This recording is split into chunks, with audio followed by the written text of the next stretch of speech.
donde dejamos el otro día. Y el otro día estuvimos hablando, pues ya hace un par de clases ya, ¿no? Creo que empezamos con la producción, con el comportamiento de una firma productiva. Creo que la primera clase estuvimos hablando de la tecnología de producción, y la clase pasada definimos por primera vez la idea de beneficios. Beneficios entendido como, a ver, voy para atrás, déjame buscar en el cuaderno. Creo que fue esto lo de la clase pasada, si no recuerdo mal, donde definimos los beneficios como la diferencia entre los ingresos y los costos. Ingresos, por supuesto, es todo el dinero que entra a la firma. Disculpen que tengo un cable acá molestando.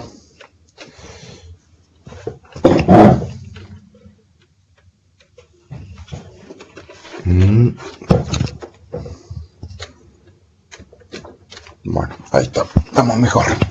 Bueno, entonces, decíamos los beneficios como diferencia entre los ingresos y los costos. Ese es el objetivo de la firma, maximizar esa diferencia. No es por separado tener ingresos muy grandes sin importar los costos, porque o lo contrario, costos muy pequeños sin importar los ingresos. Importan las dos cosas juntas. Ambas, tanto los ingresos como los costos, en función del nivel de producto. Entonces, la clase pasada empezamos a analizar una situación de corto plazo. Dijimos que era más fácil empezar en el corto plazo, donde lo que queremos ver es cuánto va a contratar la firma del factor 1. Ah, gracias por recordarme, no había puesto, ahora pongo. Ahí estamos grabando. Bueno, entonces, lo que veníamos hablando, que dejamos planteado en la clase pasada, fue cómo hacer esta maximización. Lo escribíamos de esta manera: maximizar la diferencia entre ingresos y costos. Y eso es lo que llamamos beneficios. Y para resolver esto, lo que tenemos que encontrar es cuántos trabajadores contratar. ¿Por qué cuántos trabajadores? Bueno, porque la maquinaria está fija. Dijimos que estamos en el corto plazo, por lo tanto la maquinaria está fija. Si está fija, no hay nada que elegir. Y fue una decisión que tomamos en el pasado, pero ya la tomamos, ahora no la podemos cambiar. Así que X2 está fijo, no necesitamos decidir cuánta maquinaria vamos a usar. Lo único que tenemos que decidir es cuántos trabajadores contratar. Bueno, y desarrollando la función objetivo, definimos por un lado estas rectas que llamamos rectas isobeneficio, o sea, cada una de estas rectas representa un cierto nivel de beneficio. Si el objetivo es maximizar los beneficios, quiere decir que lo que queremos es alcanzar la recta más alta posible. Cuanto más alta la recta, mayores los beneficios. Así que lo que queremos es alcanzar la recta más alta posible. Pero eso es lo que queremos. ¿Y qué es lo que podemos? Bueno, lo que podemos está dado, y acá sí fue donde empecé hoy, lo que podemos está dado por la función de producción. Acá graficamos la función de producción, o sea, el nivel de producto en función de la cantidad usada del factor 1. Esto es realmente, nos marca nuestras posibilidades de producción. Si contratamos 0 trabajadores, vamos a producir 0 producto. Para poder producir un producto positivo tenemos que contratar trabajadores. O sea que la función tiene pendiente positiva. Y no solo tiene pendiente positiva, también dijimos algo más. Dijimos que si bien la pendiente positiva es decreciente, o sea, al principio es muy positiva, pero después se va haciendo cada vez más horizontal. Y eso tenía que ver con ¿qué cosa? Con una ley que habíamos definido, que la llamábamos ley del producto marginal decreciente. Esta idea de que a medida que agrego más y más unidades de un factor, el producto aumenta, pero aumenta menos que proporcionalmente. El producto marginal es positivo, pero es decreciente. Y cerramos, creo, diciendo que efectivamente el producto marginal es esta pendiente, o sea, cómo varía el producto cuando varía la cantidad usada del factor. El producto marginal es la pendiente de la función de producción. Ahí dejamos la clase pasada. Entonces lo que vamos a hacer ahora es juntar los dos gráficos. El gráfico de las rectas iso-beneficio y el gráfico de la función de producción. Vamos a juntar todo eso y vamos a ver qué nos dice con respecto a la solución del problema de maximización. Entonces, a ver si lo vamos a hacer en este mismo gráfico, a lo mejor. Sí, capaz que voy a dibujar las sucesivas rectas iso-beneficio, las que teníamos en este gráfico. No voy a hacer todas, voy a hacer un par, 2 o 3. Pero bueno, las rectas iso-beneficio, bueno, tienen un ordenado al origen, ¿no? Son rectas con un ordenado al origen.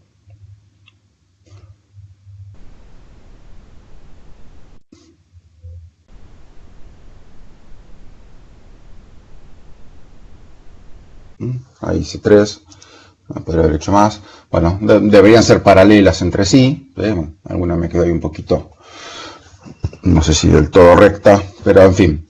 Son estas 3 que acabo de dibujar acá, son las rectas iso-beneficio que habíamos visto el otro día. Cada una de estas rectas representa un cierto nivel de beneficio.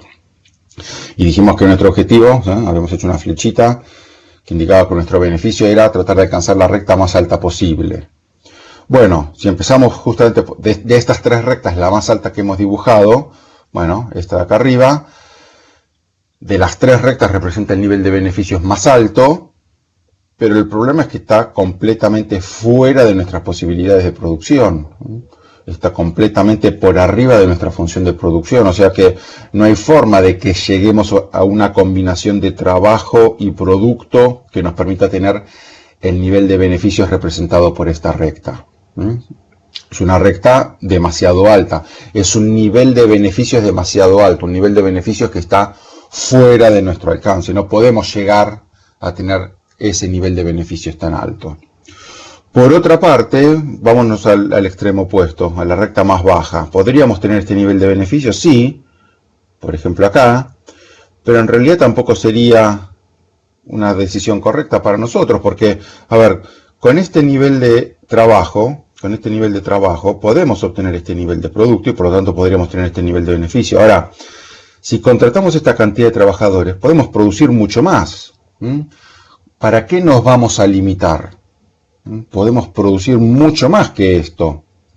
Quiere decir, estaríamos contratando trabajadores, les estaríamos pagando un salario. Acuérdense que contratar a los factores productivos es a cambio de una remuneración. O sea, le estamos pagando a trabajadores, pero no para que produzcan todo lo que podrían producir.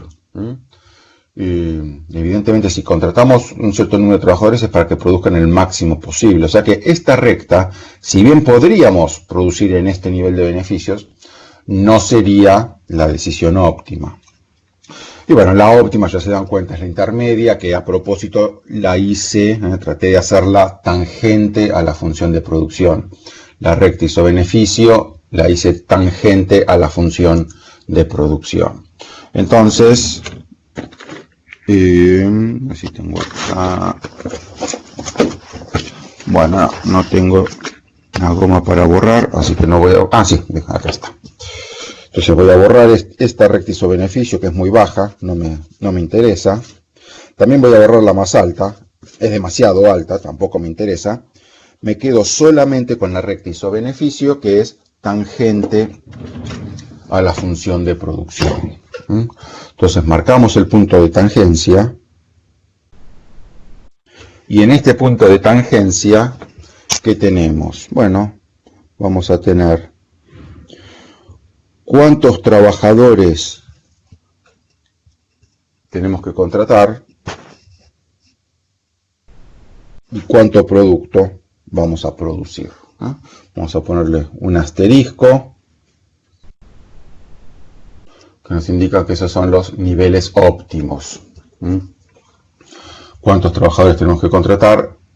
Y fíjense que al definir cuántos trabajadores contratamos, fíjense acá tenemos la función de producción de corto plazo. Y igual a f de x1, x2. Estamos definiendo cuántos trabajadores contratar. El nivel de maquinaria ya estaba fijo, es el que hemos fijado desde el comienzo. Así que ya sabemos cuántos trabajadores tenemos, sabemos cuánta maquinaria tenemos, por lo tanto sabemos cuánto producto vamos a obtener. Encontrando el nivel óptimo de trabajo, hemos encontrado el nivel óptimo de producto. Y, si voy para atrás, hemos encontrado la respuesta a esta pregunta que dejamos planteada el otro día. Este X1 era nuestra variable de decisión. ¿Sí? Cuando lo escribimos chiquito acá abajo del max, lo que quiere decir, esta es nuestra variable de decisión. Esto es lo que tenemos que decidir, tenemos que resolver cuánto vale X1 de manera de poder maximizar beneficios, la diferencia entre ingresos y costos. Bueno, entonces, hemos encontrado el X1 óptimo para esta firma, la cantidad óptima de trabajadores para la firma. Lo hemos encontrado como punto de tangencia entre la función de producción y la recta isobeneficio. Si son tangentes, ya todo esto, a ver, esta mecánica de razonamiento a ustedes a esta altura ya les resulta recontrafamiliar. Un punto de tangencia, si son tangentes la curva y la recta, quiere decir que en ese punto tienen la misma pendiente, solamente en ese punto tienen la misma pendiente, y las pendientes las conocemos. De hecho, estuvimos hablando hace 2 minutos, la pendiente de la función de producción dijimos que era el producto marginal. Y la pendiente de la recta isobeneficio, voy para atrás, la recta isobeneficio la habíamos definido el otro día, su pendiente también la habíamos definido, W1 sobre P. Esta era la ecuación de la recta isobeneficio. Su pendiente era W1 sobre P. Así que ahí tenemos las dos pendientes que necesitamos. El producto marginal del factor 1. Acuérdense que podemos calcular el producto marginal del factor 1 y del factor 2. En este momento no nos interesa tanto el producto marginal del factor 2, nos interesa el producto marginal del factor 1. Entonces el producto marginal del factor 1 tiene que ser igual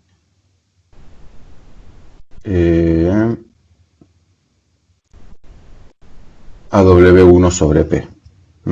Porque W1 sobre P es la pendiente de la recta isobeneficio. Esta es la condición para maximizar beneficios. Esta condición me dice cuánto tengo que contratar del factor 1 para poder maximizar beneficios. Esta condición tiene un nombre, ahora después, les digo el nombre ya. Se llama condición de primer orden. Ahora después vemos un poquito más de dónde sale, pero ya la presento. Esta es la condición de primer orden. A veces se le pone CPO. Condición de primer orden. Vamos a analizarlo un poquito, esta condición de primer orden. ¿Qué está vinculando? Está vinculando, por un lado, el producto marginal del factor. Acuérdense que era el producto marginal. Bueno, lo tenemos escrito acá arriba, ¿no? El producto marginal, que era la variación en el producto ante una variación en la cantidad usada del factor. Entonces, eso es el producto marginal. ¿Qué me dice el producto marginal? Bueno, me dice, si agrego una hora más de trabajo, ¿no? Acuérdense que el trabajo lo medíamos por horas, ¿sí? Horas personas, habíamos dicho, ¿no? Entonces, si agrego una hora más de trabajo, una unidad más de trabajo, ¿cuánto aumenta el producto? Está claro que el producto aumenta, ¿verdad? Porque si hacemos que el trabajador trabaje una hora más, es para que haga algo productivo, ¿sí? Y va a contribuir a la producción. La producción tiene que aumentar, el producto tiene que aumentar, ¿sí? Entonces el producto tiene que aumentar. ¿Y cuánto aumenta? Bueno, eso es el producto marginal del factor, ¿sí? Y del lado derecho, ¿qué tenemos? O sea, la pendiente de la recta isobeneficio. ¿Qué es la pendiente de la recta isobeneficio? Bueno, es W1 sobre P. O sea, la remuneración del factor trabajo, el salario. El salario dividido el precio del producto. ¿Cuánto le tenemos que pagar al trabajador para que trabaje una hora más? Dividido el precio del producto. ¿Sí? Si producimos zapatos, bueno, a qué precio vamos a vender el zapato él o los zapatos que produzca el trabajador en esa hora, ¿sí? Fíjense que el lado derecho se parece a algo que nosotros ya hemos visto. Acá, si recuerdan, y si no se los recuerdo yo, cuando vimos el modelo del trabajador, el trabajador asalariado, ya estoy hablando de la primera mitad de la materia, el trabajador que tenía que decidir cuánto tiempo dedicaba al ocio o cuánto tiempo dedicaba al trabajo, y por lo tanto al consumo, ¿sí? La decisión para el trabajador era una decisión entre ocio y consumo. Aquel trabajador, la variable clave para aquel trabajador era W sobre P. W, ¿qué era? Era su ingreso laboral, y P era el precio de los bienes de consumo que el individuo consumía, ¿sí? Y W sobre P, lo escribo acá en un costadito, W sobre P, W sobre P era, en aquel momento lo llamamos el salario real, porque al trabajador lo que le importa es lo que le pagan dividido el precio del bien de consumo. ¿Cuánto café puedo comprar con el salario que me pagan? ¿Cuántas unidades del bien de consumo puedo comprar con el salario que me pagan? Y lo que importa es eso, es el salario real, ¿no? Porque se acuerdan, el salario nominal son cuántos pesos me pagan, ¿no? El W, solito, salario nominal, habíamos dicho. Pero al trabajador no le importa cuántos pesos le pagan, le importa cuántos pesos le pagan en relación al precio de las cosas que quiero comprar, ¿sí? Una cosa es que el boleto de colectivo esté a 20 pesos, otra cosa es que el boleto de colectivo esté a 100 pesos, ¿sí? Un salario en pesos, de lo que sea, no sé, 50.000 pesos no es lo mismo si el boleto de colectivo está a 20 pesos que si el boleto de colectivo está a 100 pesos. Acá dije café, dije boleto de colectivo, o sea, en realidad esta P es como un precio que represente a todos los bienes de consumo, ¿sí? No a uno solo, a todos los bienes de consumo que consume el trabajador. Entonces, en aquel modelo, W sobre P era el salario real que el trabajador percibe. Cuando él cobra el salario, piensa, bueno, ¿cuánto puedo comprar del bien de consumo con mi salario real? ¿Qué tenemos acá? Algo medio parecido. Las diferencias, bueno, W1 en realidad, acá le ponemos el 1 porque esto ahora está desde el punto de vista del empleador, de quien maneja la firma. Entonces, para quien maneja la firma, este salario es la remuneración de uno de los factores que contrata. Entonces, el 1 acá indica que, desde el punto de vista de la firma, el salario es uno de los factores. Pero bueno, es más o menos lo mismo que aquella W, ¿sí? En este caso, era la W desde el punto de vista del trabajador. El trabajador dice, bueno, esto es lo que cobro, y esto es desde el punto de vista de la firma, esto es lo que pago, ¿sí? Pero sería más o menos la misma W, desde el punto de vista del trabajador o desde el punto de vista de la firma. Y la P que tenemos acá, bueno, no es exactamente esta misma P. Esta P que les dije recién, bueno, es un precio que de algún modo sea un precio representativo de todos los bienes de consumo. De todos los bienes de consumo que componen la canasta que consume el trabajador. Como trabajador, yo no me fijo solamente en el precio del boleto de colectivo, o solamente en el precio del café, o solamente en el precio de los zapatos. Yo me fijo en el precio de la canasta de cosas que tengo que comprar. Si yo un día voy al supermercado y subió el precio del café, bueno, veré cuánto café decido comprar o no, pero si el resto de los precios se mantuvieron iguales, en fin, lo tomo como una cosa que solamente subió el precio del café. Ahora, si voy al supermercado y subió el precio de todos los bienes en el supermercado, sería lo que llamamos inflación, ¿verdad? En una situación de inflación, ahí sí me preocupa cómo afecta eso al poder adquisitivo de mi salario. Si sube el precio de un solo bien, bueno, en fin, decidiré cuánto compro o no de ese bien. Ahora, si sube el precio de todos los bienes, mi de lo que me doy cuenta, evidentemente, es que eso está afectando el poder adquisitivo de mi salario. Mi salario vale menos, puedo comprar menos de todos los bienes. En este caso, la P representa ¿qué cosa? Representa solamente el precio del producto que fabrica la firma, que nuestra firma produce. Al empleador, a quien maneja la firma productiva, le importa el salario en relación a ¿qué cosa? Al precio del producto que vendemos. Si nuestra firma es una firma que produce zapatos, lo que nos importa es el salario que pagamos en relación al precio de los zapatos, ¿sí? Desde el punto de vista de la firma, el salario real tiene que ver con el precio de nuestro producto, no con el precio de todos los bienes en el mercado. Obviamente, cuando el trabajador va a reclamar un aumento salarial, cuando el sindicato va y reclama un aumento de salario, ¿qué dice el sindicato? Bueno, subió el precio de todos los bienes, hay inflación. En el supermercado, las cosas que los trabajadores compran aumentaron de precio todas. Entonces la inflación fue la variación de esta P. La inflación fue un 50%. Bueno, queremos un aumento del salario nominal del 50%. Y la firma que les dice, no, a ver, el salario que yo te puedo pagar depende del precio del producto que vendo yo, no del precio del café en el supermercado. Yo soy una firma que produce zapatos. ¿Qué me importa el precio del café en el supermercado? ¿Sí? Acá, para simplificarnos nosotros la vida, podemos suponer que el precio de los zapatos evoluciona más o menos al mismo ritmo que la inflación, ¿sí? Entonces, si esto evoluciona al mismo ritmo, en fin, bueno, sí, las cosas en el supermercado subieron un 50%, los zapatos subieron un 50%, entonces más o menos vamos al mismo ritmo, ¿sí? Pero bueno, es importante tener clara esa distinción entre el salario desde el punto de vista del trabajador, el salario real desde el punto de vista del trabajador, y el salario real desde el punto de vista de la firma. Bueno, entonces,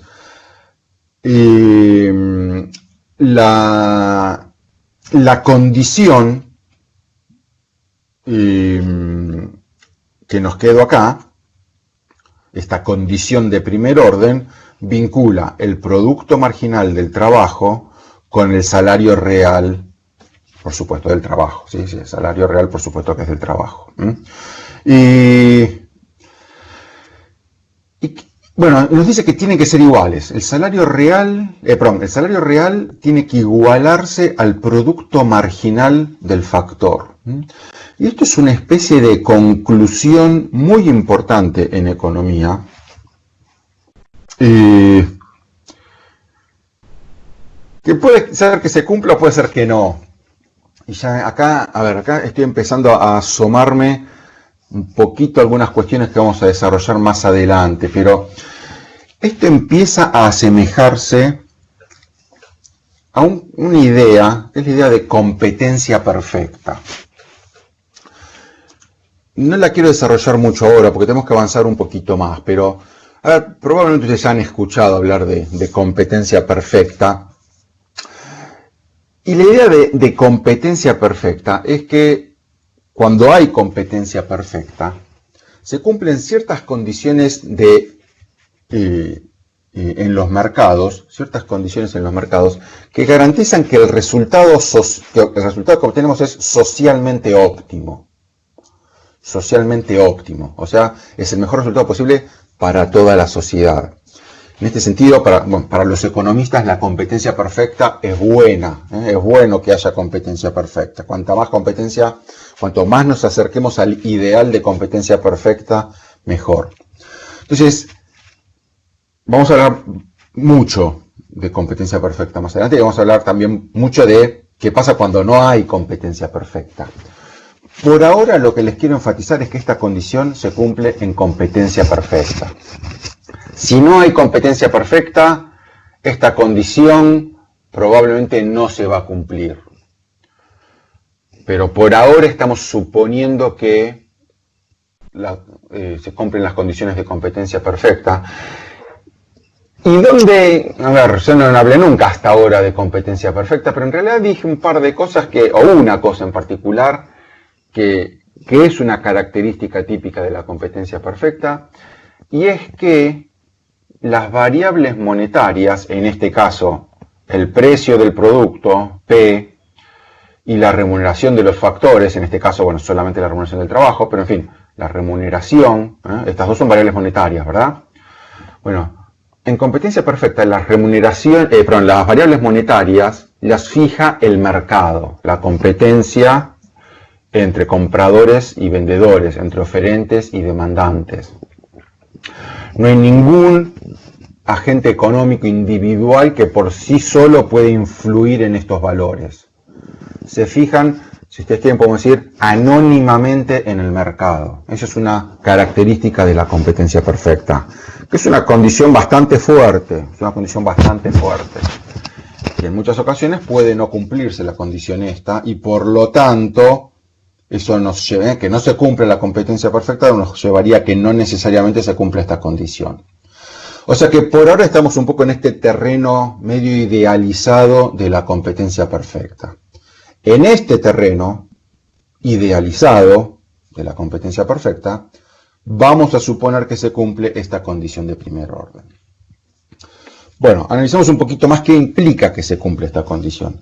En todo caso, pensemos, ¿qué pasaría si no se cumple? Entonces, supónganse que originalmente estuviéramos en un punto por acá, donde estamos contratando esta cantidad de trabajo y estamos produciendo este nivel de producto. Como ven, estamos contratando bastante menos trabajo de lo que sería óptimo, ¿sí? Estamos contratando bastante poco trabajo y por lo tanto estamos produciendo bastante menos de lo que sería óptimo, ¿sí? Poco trabajo y poco producto. De vuelta, X2 está fijo como siempre, ¿sí? X2 fijo, o sea que X2 acá no es un tema. Pero bueno, lo que sí estamos mirando es X1.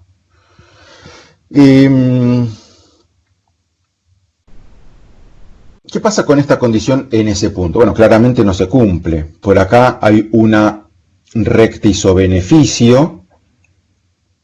Hay una recta isobeneficio que pasa por ese punto. No la voy a dibujar, pero sería una recta isobeneficio más baja que la que teníamos antes, una recta más baja que pasa por ese punto. ¿Cómo son las pendientes de la función de producción y de esa recta isobeneficio que pasa por acá abajo? Que está claro que esta recta isobeneficio que pasa por acá abajo tiene la misma pendiente que la de arriba, ¿verdad? Todas las rectas isobeneficios son paralelas, ¿se acuerdan? Pero bueno, está por acá abajo la recta isobeneficio que pasa por este punto. Entonces, ¿qué es más vertical en ese punto? ¿La función o la recta?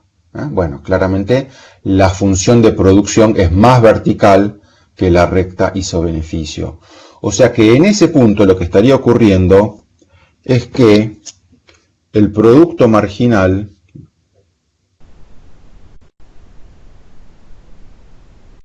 sería mayor que el salario real. ¿Por qué? Bueno, porque la función es más vertical. Acuérdense que la pendiente de la función es el producto marginal, ¿sí? La pendiente de la función de producción es el producto marginal. Así que si estoy diciendo que la función es más vertical, o sea, tiene una pendiente más positiva, quiere decir que el producto marginal es mayor que el salario real. ¿Y qué implica esto para la firma? ¿Qué quiere decir esto? Que si contratamos al trabajador una hora adicional, va a producir, supónganse, vamos a poner unos números inventados. Pero supónganse, si contratamos al trabajador una hora adicional, en esa hora adicional el trabajador va a contribuir 3 pares de zapatos. ¿Sí? Esa es su contribución al producto en esa hora adicional. Va a producir 3 pares de zapatos. Ahora, ¿cuánto es el salario real del trabajador? Bueno, supónganse que el trabajador cobra, vamos a inventar números, pero digan, supónganse, cobra 1.000 pesos la hora. Los números, no traten de pensarlos como números de nuestra economía actual, son números totalmente sin sentido los que estoy poniendo, no los piensen, no traten de pensar, salario de 1.000 pesos la hora, estaría bastante bien, ¿no? Pero no piensen si es un salario realista o no.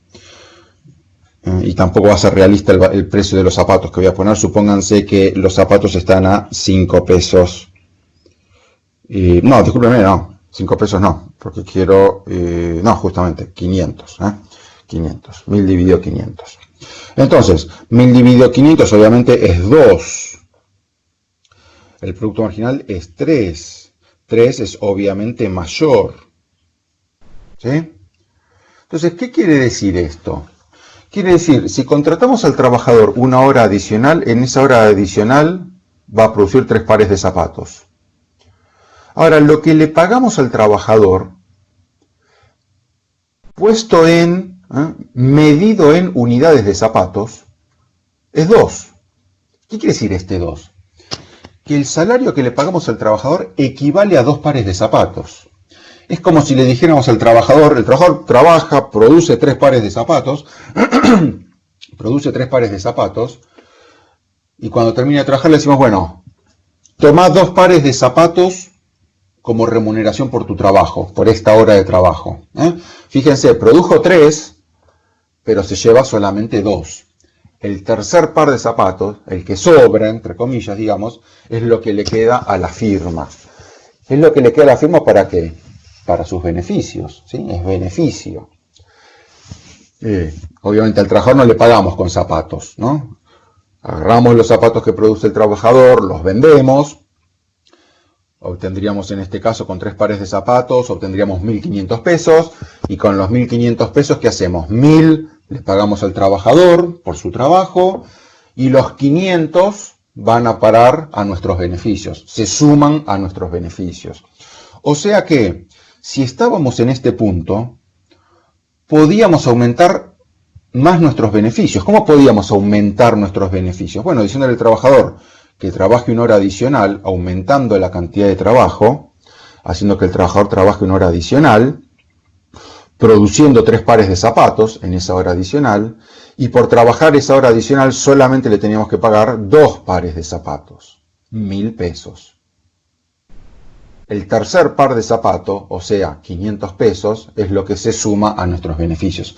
Hemos aumentado nuestros beneficios. ¿Qué quiere decir? Que en este punto no estábamos obteniendo el mayor beneficio posible. Podíamos aumentar nuestros beneficios. Si no estábamos obteniendo el mayor beneficio posible, quiere decir que no estábamos maximizando. Podíamos mejorar. ¿Por qué pudimos mejorar? Y porque estábamos en un punto en el que el producto marginal es mayor que la remuneración del trabajo. En esa hora adicional que le pedimos al trabajador que trabaje, el trabajador hace un aporte a nuestros beneficios que es mayor de lo que nos cuesta pagarle a él. Entonces, vale la pena contratar una hora adicional. Entonces, supónganse que venimos a este punto ahora.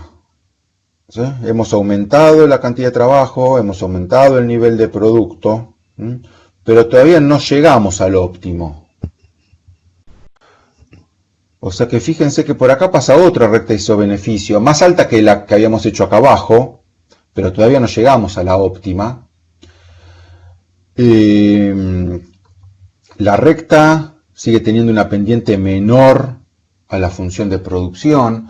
¿Pero qué dijimos del producto marginal? Dijimos que el producto marginal era decreciente, o sea que cuando pasamos de este punto a este punto, el producto marginal decreció, bajó un poquito el producto marginal. ¿Por qué? Porque ahora tenemos más trabajadores que al principio, o más horas de trabajo que al principio, ¿sí? Entonces el producto marginal bajó. Si volvemos a mirar acá, yo voy a borrar, ustedes si quieren escribanlo abajo, ahora el producto marginal ya no es más 3. ¿Por qué? Y porque hemos aumentado la cantidad de trabajadores que tenemos. Supónganse que ahora el producto marginal es 2,5. Si le decimos al trabajador una hora adicional, en esa hora adicional va a producir 2,5 zapatos. No 2. Pero bueno, el salario es el mismo, el salario no cambió, sigue siendo 1.000 pesos. ¿Sí? Y los zapatos tampoco, el precio de los zapatos tampoco cambió, los seguimos vendiendo a 500 pesos. O sea que el valor el salario real sigue siendo 2 pares de zapatos. El trabajador sigue produciendo en una hora de trabajo, sigue produciendo más de lo que nos cuesta remunerarlo. O sea que de vuelta sería, si volvemos a decirle que agregue una hora de trabajo, volveríamos a aumentar nuestros beneficios. Menos que antes. el aumento de los beneficios ahora equivaldría a ¿cuánto? A medio zapato, 250 pesos, ¿sí? El aumento antes había sido 500, ahora es 250, solamente medio zapato. ¿Por qué? Y porque el producto marginal bajó un poquito. ¿Por qué bajó un poquito? Y porque ya hemos aumentado la cantidad de trabajo. Pero bueno, de vuelta podemos aumentar nuestros beneficios, o sea que de vuelta este punto no era el óptimo.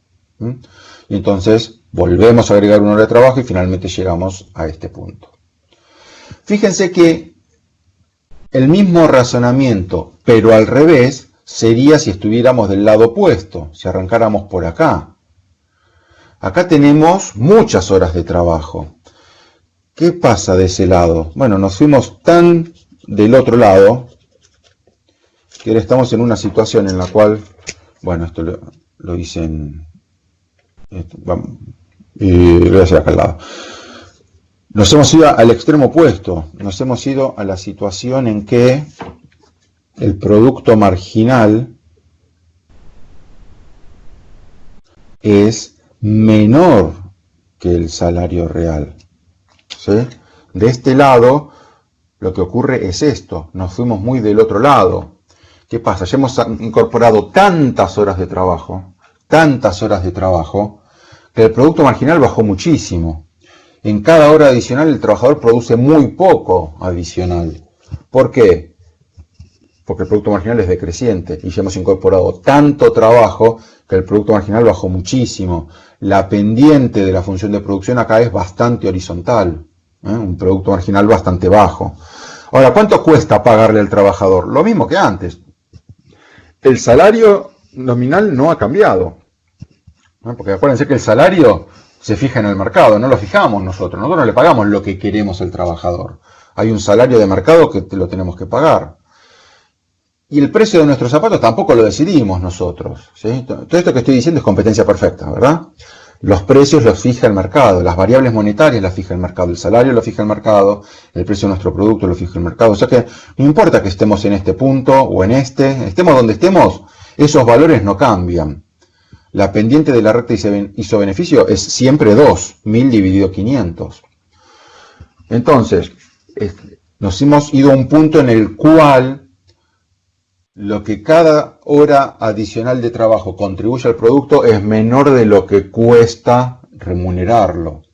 Entonces, en este caso, cuando el producto marginal es menor que el salario real, lo que tenemos que hacer es reducir la cantidad de horas de trabajo. Entonces, fíjense que cuando estábamos a la izquierda, nos convenía movernos hacia la derecha. Y cuando estábamos a la derecha, nos convenía movernos a la izquierda. Nos convenía reducir. O sea que, ¿dónde se va a dar el óptimo? Donde ya no nos conviene movernos ni para un lado ni para el otro. Bueno, donde se cumpla esta condición. La condición de primer orden. Donde se cumple la condición de primer orden, estamos maximizando los beneficios. Insisto con esto, todo este razonamiento fue suponiendo que estamos en competencia perfecta y que por lo tanto las variables monetarias, o sea, salario nominal, precio del producto, todas esas variables monetarias las fija el mercado. Entonces, en competencia perfecta se tiene que cumplir esta condición de primer orden. Y como les decía, bueno, en este contexto de suponer que hay competencia perfecta, este criterio, ¿qué nos dice? Y que el salario de un factor, o la remuneración de un factor, en este caso el salario, o sea, la remuneración del trabajo, depende de su producto marginal. Si el producto marginal es más alto, bueno, el salario puede aumentar. Si el producto marginal es más bajo, el salario tiene que bajar. El salario refleja la evolución del producto marginal. Bueno, entonces, a ver, esto cierra todo, o cierra el problema que dejamos planteado en la clase pasada. Entonces, de vuelta, es la solución a este problema que habíamos planteado en la clase pasada. Pero todo esto había sido en el corto plazo. ¿Cómo sería en el largo plazo? Bueno, en el largo plazo no lo podemos resolver gráficamente, no lo vamos a resolver gráficamente, pero la lógica sería la misma. O sea que en el largo plazo,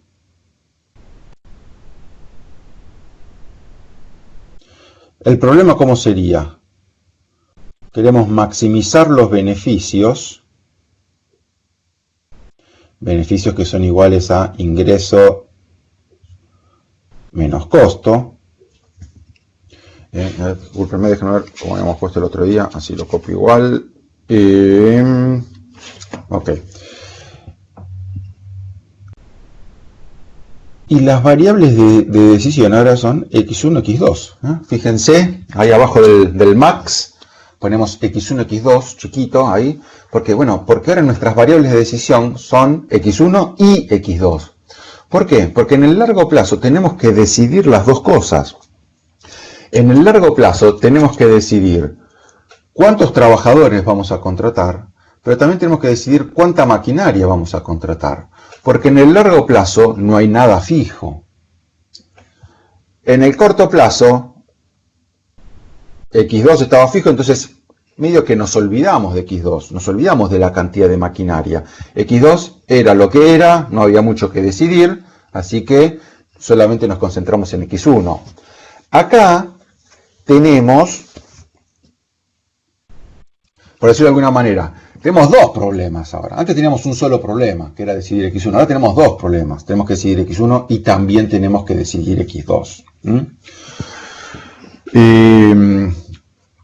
Bueno, no lo vamos a resolver gráficamente, porque ahora fíjense, hay tres variables involucradas, x1, x2 e y. ¿Sí?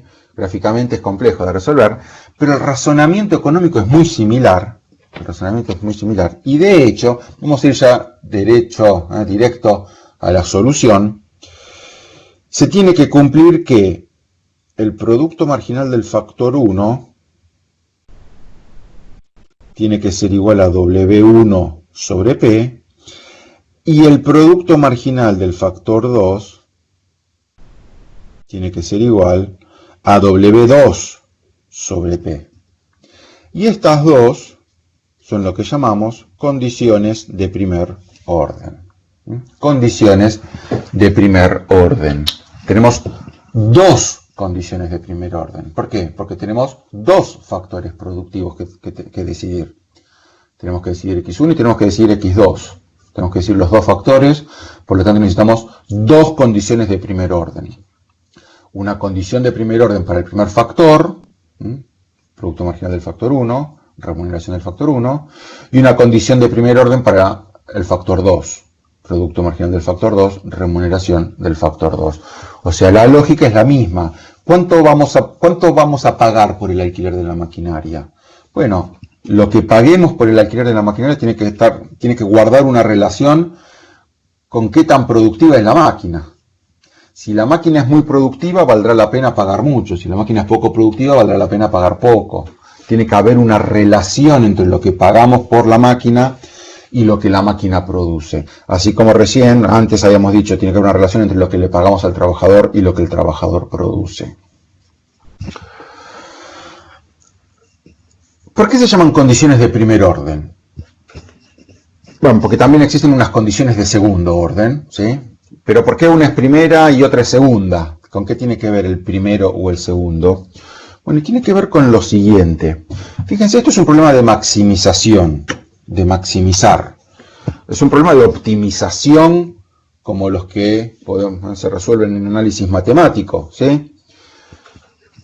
Y nosotros no lo vamos a hacer, pero quiero que lo sepan. Esto está en los apéndices de los capítulos de Wagner. Si estuvieron viendo en los capítulos, en general los apéndices son apéndices matemáticos. No sé si todos, pero en general ahí desarrolla más la matemática que no está en el capítulo propiamente. Nosotros eso no vamos a ver, no lo vamos a ver en verdad, así que no se preocupen, pero lo quiero mencionar. No quiero que cursen esta materia sin tener esto en la cabeza. Esto es un problema de maximización, de optimización. Si nos enfocáramos en la matemática pura, ¿ustedes se acuerdan cómo se optimiza en matemática? ¿Cómo hallamos un máximo o un mínimo de una función cualquiera? ¿Qué se hacía? Se derivaba y se iguala a cero, ¿sí? Porque donde una función alcanza su máximo o su mínimo, la derivada es igual a 0. Entonces, al derivar e igualar a 0, encontramos el valor de la variable independiente que hace que la función alcance un máximo o un mínimo, ¿sí? Entonces, involucra a la derivada primera. Porque pues también hay otra condición que involucra a la derivada segunda, ¿sí? O sea, a la derivada de la derivada. ¿Ah? Bueno, nosotros acá estamos trabajando con la derivada primera. ¿Dónde está la derivada primera? No, nosotros no usamos derivadas, pero ¿dónde está? Bueno, permítanme volver para atrás, acá. El producto marginal dijimos que era delta i sobre delta x1, ¿sí? Delta i, ¿qué es? Es la variación en f, ¿sí? En f, delta f.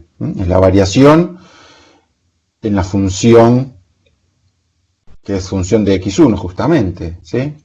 ¿Y esto qué es? Si hiciéramos el límite, no vamos a hacer un límite, ¿no? Pero si hacemos un límite de delta x1 tendiendo a 0, ¿todo esto qué es? Todo esto es la derivada de la función de producción, ¿sí? El producto marginal, dijimos que era la pendiente de la función de producción. ¿Por qué es la pendiente de la función de producción? Bueno, porque el producto marginal es la derivada de la función de producción, ¿sí? De hecho, la manera que encontraríamos el producto marginal es derivando, haciendo la derivada primera. Entonces, estas condiciones, estos productos marginales, son derivadas primeras ¿de qué cosa? Derivadas primeras de la función de producción. Entonces, por eso, estas condiciones son condiciones de primer orden, porque resultan ¿de dónde? De las derivadas primeras de la función de producción. En este caso, derivada primera con respecto a x1 y acá derivada primera con respecto a x2. Y después hay, como les decía, hay condiciones de segundo orden. Son algo un poco más técnico, no vamos a verlas nosotros, pero bueno, las menciono para que sepan que existen. Pero bueno, entonces por eso esto se llama condiciones de primer orden.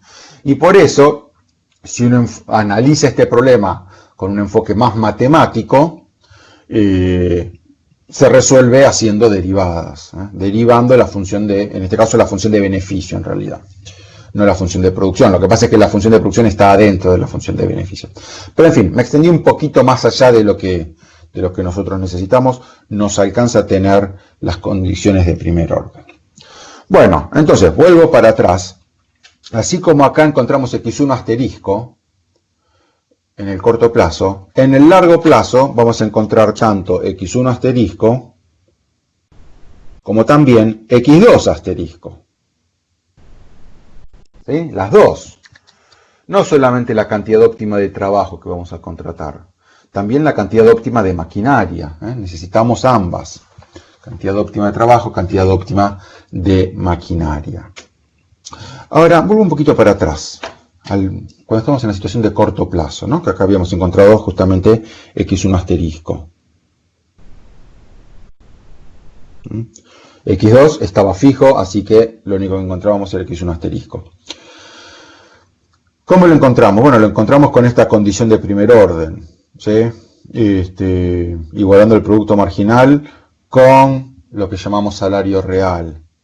¿Y el salario real de dónde salía? Bueno, de dividir el salario nominal por el precio del producto, las dos variables monetarias. ¿Y las variables monetarias de dónde salían? Bueno, ¿qué dijimos? Bueno, como estamos en competencia perfecta, todas las variables monetarias salen del mercado.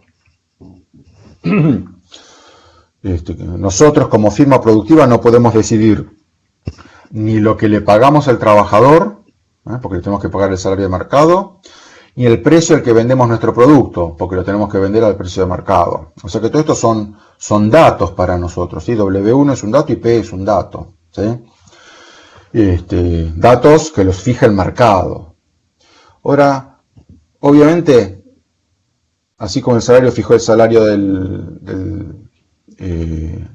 la remuneración del trabajo, o sea, el salario, y bueno, el salario puede cambiar en el mercado, ¿sí? Y también el mercado fijó el precio de los zapatos. Bueno, eso también puede cambiar en el mercado, ¿sí? P puede subir o puede bajar. W1 puede subir o puede bajar. Dependemos del mercado. Como dijimos, son datos que los decide el mercado, ¿sí? Entonces, si estas cosas cambian, si W1 cambia o si P cambia, toda esta condición se va a ver alterada. Y por lo tanto, ante cambios en el salario y o ante cambios en el precio, el X1 asterisco va a cambiar. Entonces, este X1 asterisco lo podemos escribir como función. ¿Función de qué cosa? Y de lo que le tenemos que pagar al factor 1. También de lo que le tenemos que pagar al factor 2, que si bien acá no lo vimos, pero también es un dato importante. Y del precio del producto. Entonces, el X1 asterisco, en verdad, ¿qué es? Es una función de demanda. Es una función y de demanda. ¿Demanda de qué? De trabajo. ¿Cuánto trabajo demanda la firma? Esta es la función de demanda de trabajo. ¿En función de qué? De las remuneraciones de los factores y del precio del producto. La firma, a la hora de decidir cuánto trabajo va a demandar, se tiene que fijar cuánto le cuesta remunerar a los factores y a qué precio vende el producto. ¿Sí? Entonces, X1 asterisco es una función de demanda de trabajo. Lo mismo vamos a tener acá. Bueno, por un lado, obviamente acá, W1, W2 y P, W1, W2 y P. Funciones de demanda, función de demanda de trabajo, función de demanda de capital. ¿Cuánto trabajo vamos a demandar en el largo plazo? ¿Cuánto capital vamos a demandar en el largo plazo? Son funciones de demanda. Y fíjense, a ver, concentrémonos en el trabajo, ¿sí? X1. Esto es cuánto trabajo va a demandar la firma. En la primera mitad de la materia que habíamos encontrado en su momento, habíamos encontrado la función de oferta de trabajo. No sé si se acuerdan, pero cuando hicimos aquel modelo con el trabajador que tenía que decidir el ocio y el consumo, entonces se fijaba el salario real y se fijaba su renta no laboral, en fin. Pero bueno, tomaba una decisión de cuántas horas trabajar. Podía decir trabajar más o podía decir trabajar menos, y a eso lo llamamos su función de oferta de trabajo. El trabajador tenía una función de oferta de trabajo. Y si hubiéramos sumado, no lo hicimos en su momento, pero si hubiéramos sumado las funciones de oferta de trabajo de todos los trabajadores, bueno, hubiéramos tenido la función de oferta de trabajo en el mercado. Función de oferta de trabajo. Y si acá sumamos las funciones de demanda de todas las firmas, ¿qué vamos a tener? Vamos a tener la función de demanda de trabajo. Tendríamos la oferta de trabajo y tendríamos la demanda de trabajo. Es lo que necesitamos para constituir el mercado de trabajo. Nosotros no voy a avanzar más en el análisis del mercado de trabajo. Ese es un tema un poquito más específico de lo que estamos analizando nosotros. Pero bueno, pero hay toda una rama de la economía laboral, que obviamente se pone a estudiar a fondo la curva de oferta de trabajo y la curva de demanda de trabajo. ¿Sí? Es como una extensión de este análisis que estamos haciendo nosotros, que de vuelta nosotros no vamos a avanzar más allá de eso, pero quiero que vayan viendo, quiero que en su cabeza vayan armando los mercados. ¿Sí? Entonces, el mercado de trabajo, el mercado laboral, se conforma con una función de oferta, que la habíamos visto en la primera mitad de la materia, y una función de demanda, que la estamos viendo ahora. Bueno, y lo que nos dice esto es que si cambia el salario, la firma va a recalcular cuántos trabajadores contratar. ¿Sí? Y también va a recalcular cuántas maquinarias contratar. Y si cambia la remuneración del capital, la firma va a recalcular cuántos trabajadores y cuánta maquinaria contratar.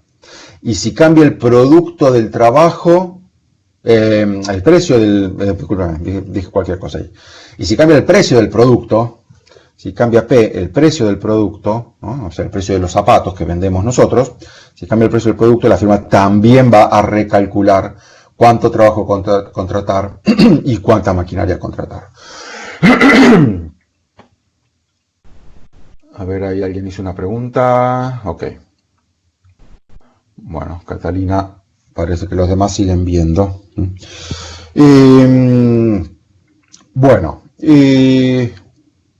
entonces, función de demanda de trabajo, función de demanda de capital. Bueno, no nos vamos a adentrar mucho más en esto ahora, pero miremos el corto plazo. ¿Sí? A ver, se dan cuenta que el corto plazo es más fácil de analizar, porque tenemos este grafiquito, ¿no? Para el largo plazo es difícil hacer un gráfico, ¿no? Porque tendríamos tres ejes, tendríamos que tener, ¿no? Tenemos que hacer un gráfico en 3 dimensiones, ¿sí? Y a mí no me sale dibujar en 3D. Así que lo analizamos la situación de corto plazo, que es en 2D, 2 dimensiones, porque tenemos solamente que un eje para el nivel para la cantidad de trabajo y un eje para la cantidad de producto, ¿sí? Miremos un poquito intuitivamente cómo afectarían los cambios en W1, W2 y P. Empecemos por P. Supónganse que aumenta el precio del producto. Si aumenta el precio del producto, fíjense acá, a ver, antes de mirar el gráfico, pensémoslo económicamente. Aumenta el precio de los zapatos. Nosotros somos productores de zapatos. Aumenta el precio de los zapatos.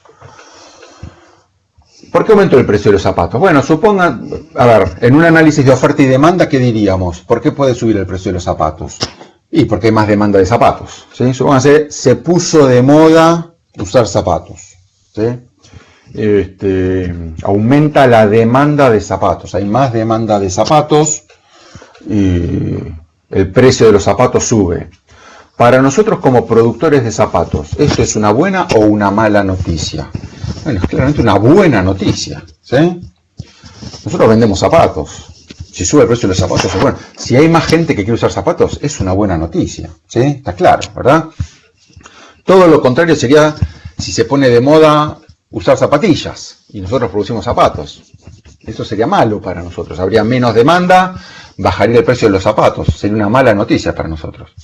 Pero bueno, empecemos por las buenas noticias, ¿sí? Digamos, aumenta la demanda de zapatos, más gente quiere comprar zapatos, el precio de los zapatos sube. ¿Cómo vamos a reaccionar nosotros ante un aumento en el precio de los zapatos? Bueno, si aumenta el precio de los zapatos, para nosotros es mejor negocio, ¿sí? Podemos vender nuestros zapatos más caros. ¿Y qué implica en esta condición de acá? P aumentó. P aumentó. Quiere decir que es más grande el precio de nuestro producto, de nuestros zapatos. ¿Qué pasa con el salario real del trabajador desde nuestro punto de vista? No desde el punto de vista del trabajador. Acuérdense que el trabajador compara su salario con el precio del café, ¿sí? Pero el precio del café no cambió. Cambió el precio de los zapatos. A nosotros lo que nos importa como empleadores es el salario que le pagamos al trabajador en relación al precio de los zapatos. Entonces, ¿qué pasó con el salario real del trabajador? Bajó.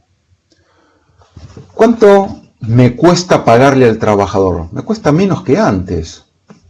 ¿Por qué? ¿Porque bajó el salario nominal del trabajador? No, al trabajador le sigo pagando 1.000 pesos. Al trabajador le sigo pagando 1.000 pesos. Pero ahora un zapato, en vez de venderse a 500 pesos, se vende a 600 pesos. ¿No? Se vende a 600 pesos. Entonces, lo que me cuesta pagarle al trabajador medido en cantidad de zapatos ha disminuido. Es 1.000 dividido 600. 666,6 periódicos, supónganse, así eso nos daría, si no estoy haciendo mal la cuenta, 1,6 periódicos, creo. En fin, puedo estar haciendo mal la cuenta. Pero no importa, en cualquier caso es menos que 2, ¿sí? Entonces, bajó lo que nos cuesta pagarle a los trabajadores. ¿Por qué? No porque haya bajado el salario, pero sí porque subió el precio del trabajo. Y por lo tanto, esta condición deja de cumplirse, estaríamos en una situación parecida a esta. El producto marginal del trabajo ahora es mayor que lo que cuesta pagarle al trabajador en términos reales, ¿sí? ¿Y qué pasaba cuando el producto marginal era mayor que el salario real. ¿Cómo reaccionaba la firma? Contratando más trabajadores. O sea, si aumenta el precio de los zapatos, la firma va a reaccionar contratando más trabajadores y por lo tanto produciendo más. ¿Sí? Es una buena noticia para nosotros, es una buena noticia para los trabajadores porque podemos contratar más trabajo, ¿sí? O sea que es una buena noticia también para los trabajadores. Producimos más, claramente un aumento en el precio de nuestro producto es una buena noticia para nuestra firma. Lo contrario, todo lo contrario, obviamente, si el precio hubiera bajado. ¿Sí? ¿Y qué pasa si sube el salario? Bueno, a ver, desde el punto de vista de la firma, un aumento en W1, ¿sí?, manteniendo P constante, desde el punto de vista de la firma, eso implica que el salario se hace más caro. ¿Sí? Entonces, en este análisis, la firma reaccionaría, si el salario es más caro, nos vendríamos a una situación de este tipo, ¿no? Si originalmente estábamos acá, nos vendríamos a una situación de este tipo. Al ser el salario más alto, dado el precio de nuestro producto, ahora me cuesta remunerar al trabajador en esa hora, me cuesta más de lo que produce y por lo tanto la firma reaccionaría contratando menos trabajo. En este análisis, un mayor salario real llevaría a la firma a contratar menos trabajadores. ¿Sí? Y cuando las firmas negocian con los sindicatos, ¿no?, cuando en las paritarias y que están negociando los salarios, las firmas muchas veces se agarran de este argumento, ¿no? Y dicen, no, si aumenta el salario tenemos que echar trabajadores. ¿Sí? Ahora, quiero insistir con una cosa. Todo esto vale si estamos en una situación de competencia perfecta. El mundo real muchas veces no se corresponde con esa situación de competencia perfecta. Y por lo tanto, si no estamos en competencia perfecta, estas condiciones no necesariamente se cumplen, con lo cual no es necesariamente cierto que si la firma aumenta el salario, necesariamente tenga que reducir el número de trabajadores. Tengamos cuidado con saltar a esa conclusión. Pero insisto, si estamos en competencia perfecta, entonces la conclusión sí es válida. Porque si estamos en competencia perfecta, se está cumpliendo esta condición. Si el salario sube, vamos a pasar a estar en una situación de este tipo. Y por lo tanto la firma va a tener que reducir el número de trabajadores. Bueno, y un análisis similar podríamos hacer para la maquinaria. Bueno, volvamos acá. Entonces fíjense que si tenemos X1 asterisco en función de todas estas cosas de mercado, estos valores de mercado, el salario de mercado, la remuneración del capital de mercado, el precio de mercado de nuestro producto, entonces X1 en función de todo eso, X2 en función de todo eso. Entonces, si ya tenemos X1 asterisco y ya tenemos X2 asterisco, entonces tenemos Y asterisco. El cuánto producir en función de la cantidad óptima de trabajo y la cantidad óptima de maquinaria. Y igual a F de X1, X2, con sus respectivos asteriscos. Y a su vez podríamos decir, bueno, a ver, Y es función de X1 asterisco, pero X1 asterisco es función de W1, W2 y P. E Y también es función de X2 asterisco, pero X2 asterisco es función de W1, W2 y P. O sea que Y asterisco también lo podemos escribir, bueno, vamos a hacerlo acá en el medio, así queda un poco más alineado con aquello allá arriba. Y asterisco también es función de W1, W2 y P.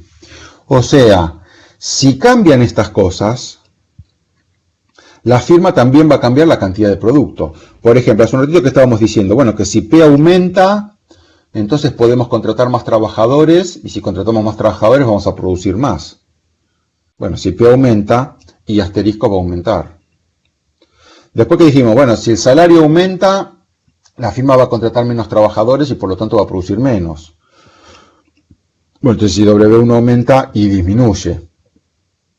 Un análisis similar podríamos hacer para W2. O sea que fíjense que el nivel de producto también lo podemos pensar como función de W1, W2 y P. Ahora, dije el nivel de producto, porque la firma produce, pero ¿qué hace con lo que produce la firma? La firma lo que produce va y lo ofrece en el mercado, ¿sí? O sea que esto que tenemos acá, ¿qué es también? Esto es una función de oferta. Esta es la función de oferta de la firma, lo que la firma ofrece, ¿sí? ¿Qué estamos buscando nosotros? A ver, desde que empezamos la materia que dijimos que queríamos estudiar, la demanda y la oferta. Toda la primera mitad la dedicamos a la demanda, toda la segunda mitad la vamos a dedicar a la oferta. Bueno, acá está la función de oferta de la firma. De la firma, no de todo el mercado. Es función de oferta de nuestra firma, pero en fin, es una función de oferta, ¿sí? Y por ejemplo, recién que estábamos diciendo, que cuando el precio aumenta, note el razonamiento que hicimos recién, cuando el precio aumenta contratamos más trabajadores, también vamos a contratar más maquinaria y por lo tanto vamos a producir más, ¿sí? Entonces ya se pueden dar cuenta que si esto, bueno, lo voy a hacer acá al lado, si esto lo hiciéramos como un grafiquito, ya lo vamos a estudiar mejor, me estoy adelantando un poquito, pero quiero presentar esto. Si graficáramos la cantidad producida por la firma, producida y por lo tanto ofrecida, está claro, ¿no? Y calculamos la cantidad producida por la firma en función, vamos a hacerlo en función del precio del producto. ¿Qué dijimos recién? Bueno, que si el precio aumenta, contratamos más trabajadores, contratamos más maquinaria y por lo tanto producimos más. Lo contrario, si el precio baja, contrataríamos menos trabajadores y menos maquinaria y entonces produciríamos menos. O sea que nos quedaba algo con una pendiente más o menos así, ¿sí? ¿Qué es eso que está graficado ahí? Bueno, eso es una función de oferta. A mayor precio, mayor oferta. A menor precio, menor oferta. O sea, mayor producto, a mayor precio, mayor producto y por lo tanto mayor oferta. A menor precio, menor producto y por lo tanto menor oferta. Entonces acá, a ver, este es un análisis que hemos hecho mayormente con palabras. Pero fíjense que ya vamos viendo, vamos presentando la idea de por qué para nuestra firma con un mayor precio va a haber un mayor producto, o sea, una mayor oferta, y con un menor precio va a haber un menor producto, o sea, una menor oferta. O sea que vamos viendo la idea esta de por qué la función de oferta tiene pendiente positiva.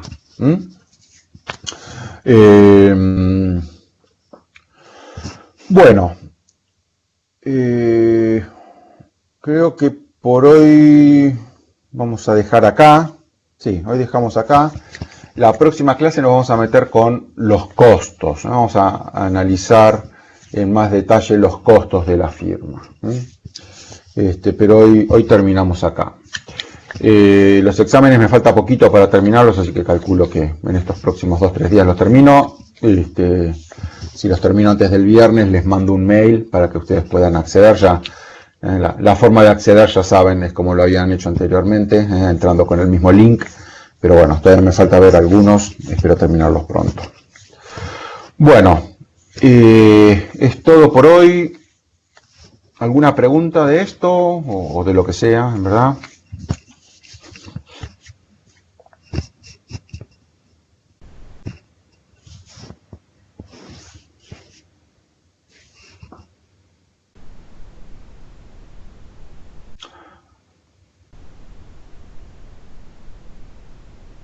Si en algún momento veremos, o sea, ver el resultado del parcial lo van a ver, y ahí van a estar las respuestas correctas.